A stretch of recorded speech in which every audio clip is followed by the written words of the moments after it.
fitness and living a healthy lifestyle means something different and looks different for everyone. So finding what that means for you and how you're able to incorporate that, whether it's, just taking half an hour out of your day a few times a week to get in some movement or something more than that. Whatever that means for you and being able to incorporate it into your life long term can have such a huge impact, and your body and mind will thank you. Hi, my name is Morgan. My fitness journey started for myself, really started after I was done swimming. I swam Division I in college, and it was hard making the transition from swimming Division I and your whole identity being your sport to all of a sudden not having that anymore and having to kind of find your own way and find your own worth and value outside of your sport. And that's when I fell in love with weightlifting.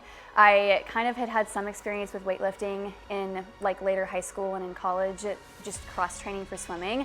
But then after I was done swimming, I fell in love with the gym. I fell in love with weightlifting. And for me personally, my fitness journey has always been just as much about my mental health as it is about my physical health.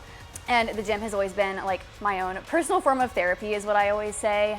It's kind of the place I've always been able to go and just unplug and forget about everything else for the hour or hour and a half that I'm in there.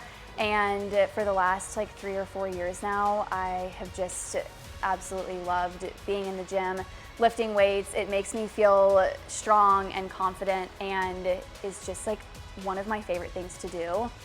And I feel for the first few years after college, when I started weightlifting, a lot of my goals they were very focused on how I looked and my physical appearance.